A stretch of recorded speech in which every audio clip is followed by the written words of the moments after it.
Welcome back, Evolvers, to Evolve Ventures with Amelia, Eve, where we actually go deep into what we need to actually change. And today, on today's episode, why you keep repeating the same relationship patterns. This is after thousands of calls with individuals, with couples, and with business partners. The one sneaky thing that keeps consistently cropping up that we seem to just consistently override and not pay attention to. And here's the thing.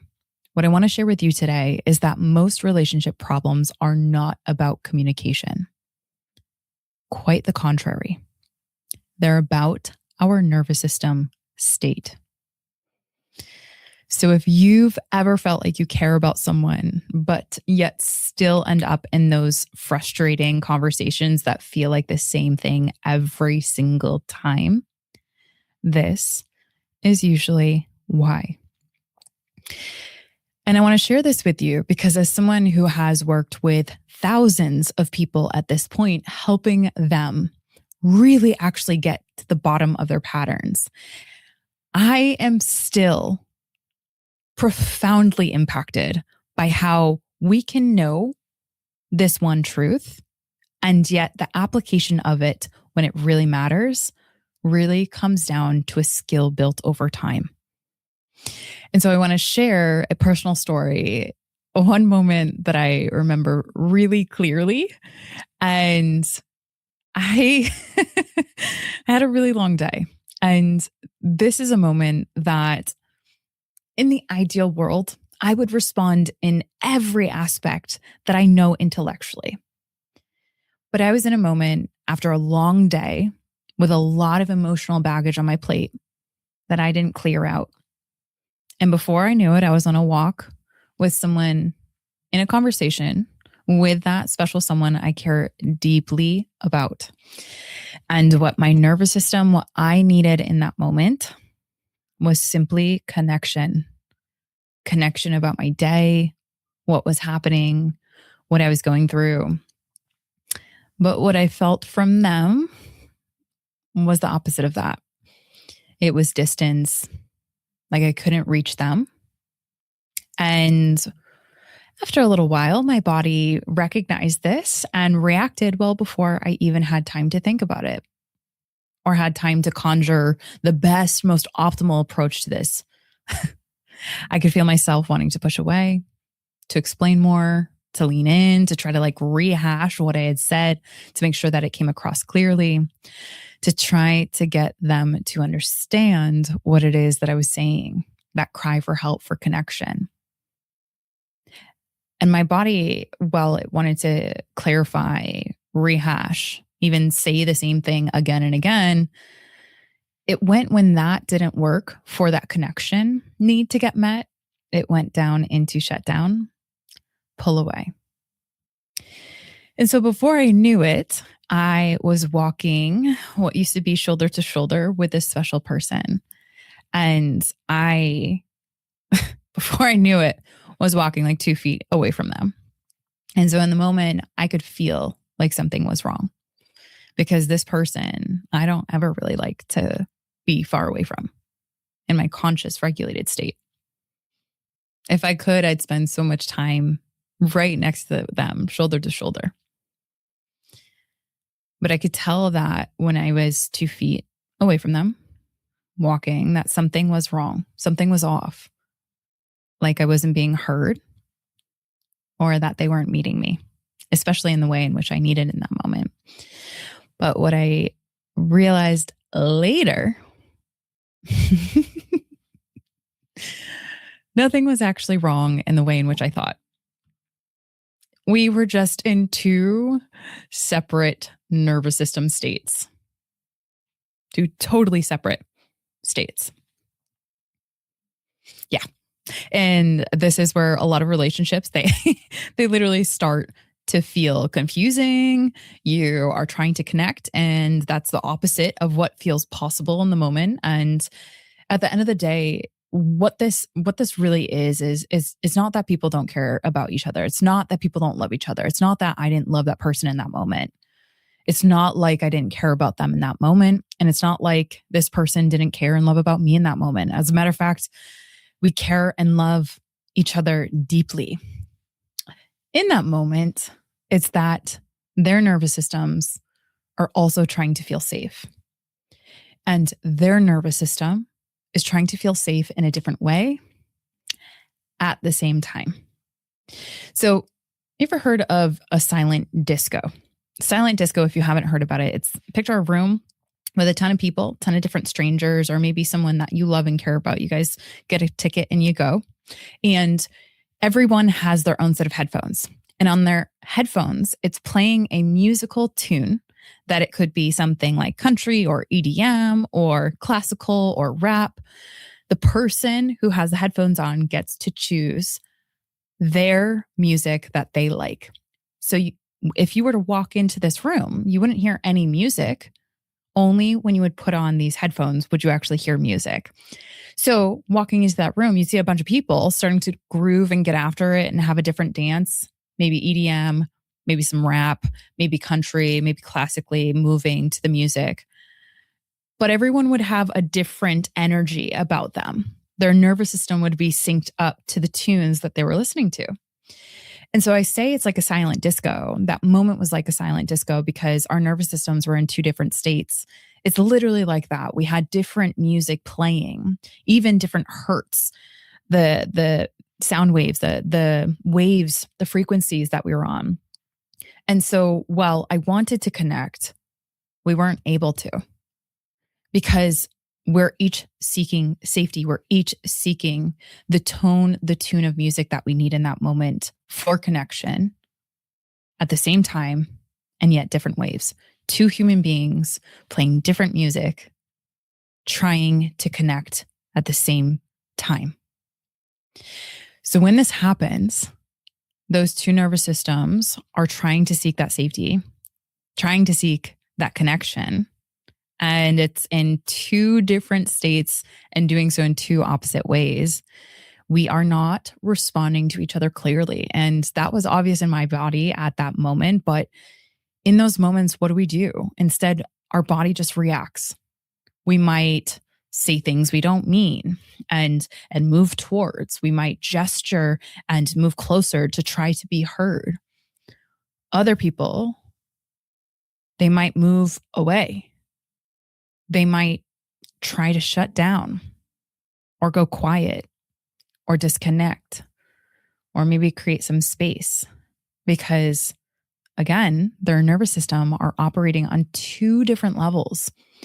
And here's the thing, in relationships, though neither one is wrong, neither state, neither approach, neither attempt to try to be connected is wrong. They're just simply different ways of trying to feel safe.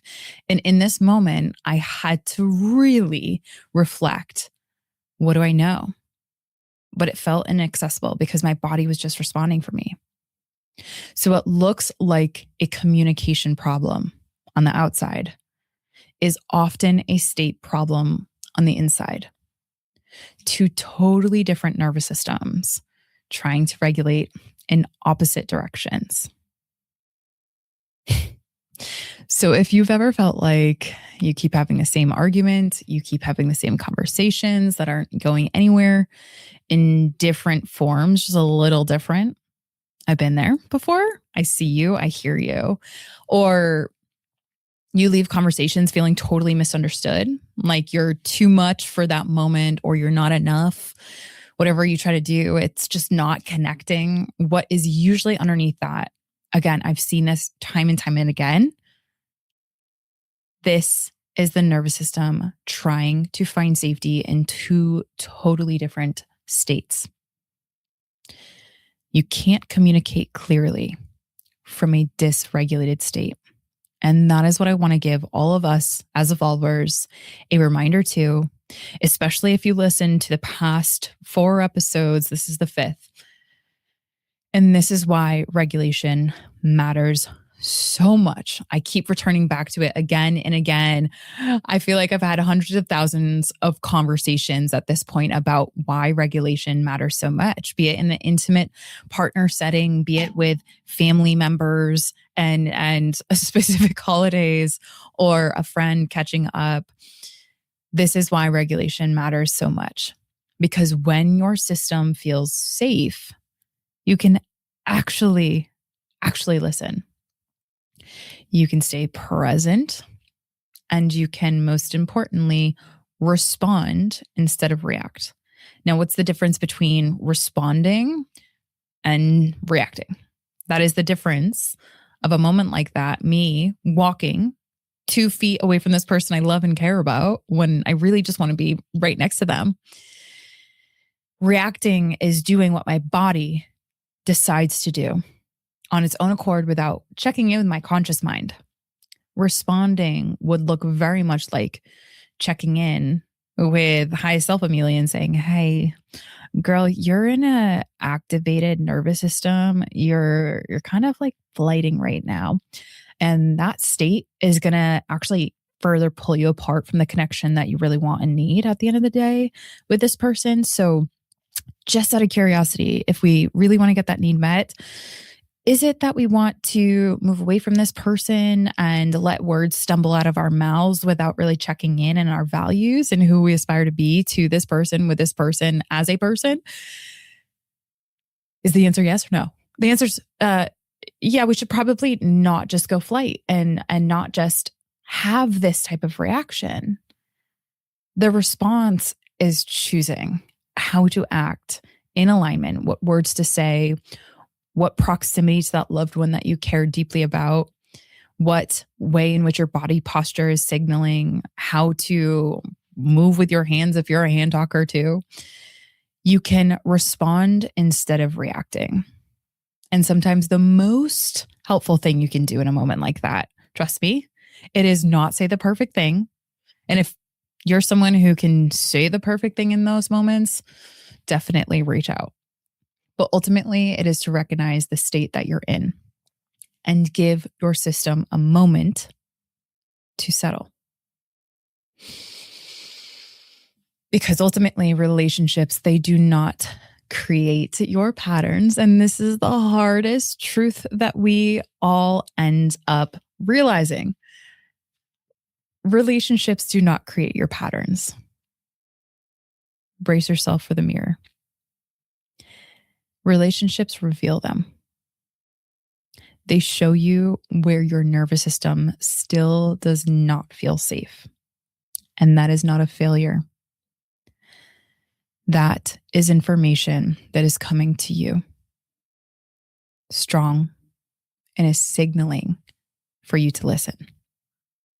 So, if you have been feeling like relationships are way harder than they should be, or you keep ending up in the same dynamics, the same patterns, it might not be because you're choosing wrong, or you're choosing the wrong people, or you're choosing the wrong environments, or choosing wrong, period.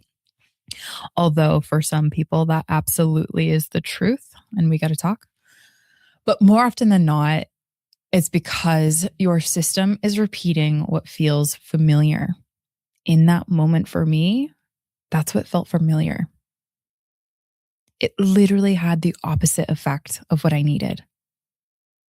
So you're not alone in this. And once you can see that your system is repeating what feels familiar, you're no longer stuck in the same way.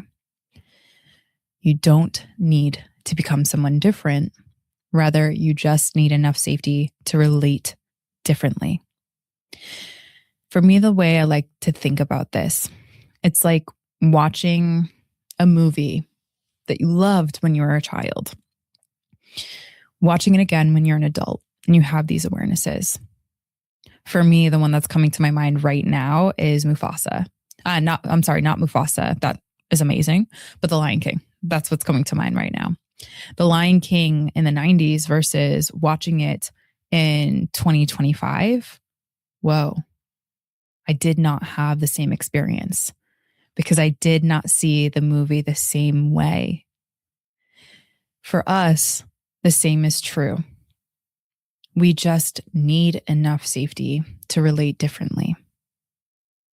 So, like I said at the very beginning, I'm not a perfect human being. You're not a perfect human being. All of us need to develop a skill to be able to understand our patterns a little bit differently. And for us as evolvers, it's not just about the understanding, right? It's about actually moving the needle forward in the moments that matter, in the moments that count. And when you don't, like I had to do for myself, offering yourself compassion to recognize that that was a moment where you weren't fully online and your body chose for you before you could think, before you could respond, as opposed to react. And for anyone that's been in that moment, when you have that awareness, and trust me, this is something that I'm trained in over time.